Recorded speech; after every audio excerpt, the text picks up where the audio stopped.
అలసిన వానికి ఓర్డించు మాటలు. సహోదరుడు భక్త సింగ్ గారి పరిచర్య నుండి సేకరించిన అనుదిన ధ్యానములు. దేవుడు మనకు నిత్య జీవమును దయచేసెను. ఈ జీవము ఆయన కుమారుని యందున్నది. 1 యోహాను 5వ అధ్యాయము 11వ వచనం. సువార్తలలో ప్రభు అయిన యేసుక్రీస్తు యొక్క జీవిత ఉద్దేశమునంతటిని సంక్షిప్తముగా తెలియజేయు చాలా వచనములు కలవు.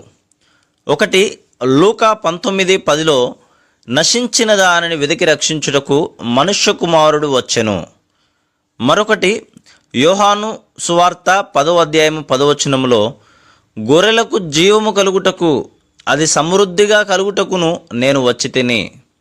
ఈ 2 వచనముల ద్వారా మన ప్రభువైన యేసుక్రీస్తు యొక్క జీవిత ఉద్దేశమునంతటిని మనం సంక్షిప్తముగా పొందగలము. మనకు తెలియనప్పటికీ దేవుని వాక్యము లోకమంతటా వ్యాపించుచున్నది. ఎక్కడికి వెళ్ళినను దేవుని వాక్యము కొరకైన ఆకలిని, దప్పికను మనం కనుగొందుము. నీవు దేవుని తెలుసుకొనుటకు ఆయనను వెదికిన ఎడల ఆయనను కనుగొందువు. ఇర్మీయా గ్రంథము 29వ అధ్యాయము 13వ వచనములో మనం చూసిన రీతిగా, మీరు నన్ను వెదికిన ఎడల, పూర్ణ మనసుతో నన్ను గురించి విచారణ చేయునెడల మీరు నన్ను కనుగొందురు. ఒక్కసారి మనము ఆయనను కనుగొనిన ఎడల మనకు సమృద్ధి అయిన జీవమును ఇచ్చుటకు ఆయన సమస్తమును సిద్ధపరచును. అప్పుడు మనము ఆయన సహపని వారముగా ప్రయాసపడవలెను. చాలామంది విశ్వాసులు తిరిగి జన్మించిన వారమని చెప్పినప్పటికీ సమృద్ధి అయిన జీవము కలిగిన వారుగా ఉండలేరు. మొదటి ప్రపంచ యుద్ధములో అనేక మంది సైనికులు గాయపడిరి. వారిలో ఇంచుమించు 85 మంది సైనికుల పరిస్థితి చాలా బాధాకరంగా ఉండెను. వారు 2 కాళ్ళను, 2 కళ్ళను, 2 చేతులు కోల్పోయిరి. వారు దాదాపు చనిపోయిన వారి వలె ఉండిరి.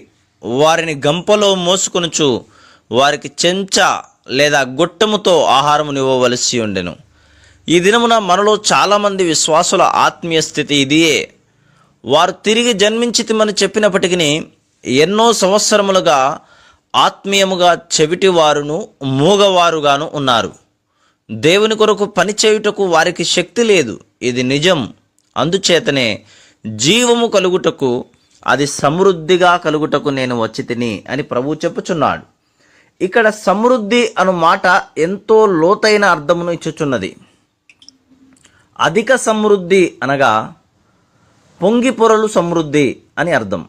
ఆయన చివరి మాటలు అనగా చివరిసారి ఆయన యెరూషలేమునకు ప్రయాణమై వెళ్ళకముందు పలికిన మాటలను ధ్యానించినచో ఈ సత్యములు, నియమములన్నీ బయలుపరిచినట్లుగా మనము చూచెదము. నశించిన దానిని వెదికి రక్షించుటకు ఏ విధముగా తనకు తానుగా వెళ్ళెనో చూచెదము. కొన్నిసార్లు తప్పిపోయిన వారికి మంచి కాపరి, ప్రేమగల రక్షకుడు ఏ విధముగా తమ్మును వెదుకుచున్నాడో వారికి తెలియదు. వారిని రక్షించుటకు ఎన్నో మార్గములను ఆయన ఉపయోగించును. కొన్నిసార్లు స్నేహితులకు ప్రార్థించు భారమిచ్చును. మరికొన్నిసార్లు క్రొత్త వారికి కూడా వారిని గురించి ప్రార్థించు భారమును అనుగ్రహించును. ఆయన ప్రణాళికలోనికి వారు వచ్చు వరకు వారి సొంత ప్రణాళికలన్నిటినీ మార్చుచుండును.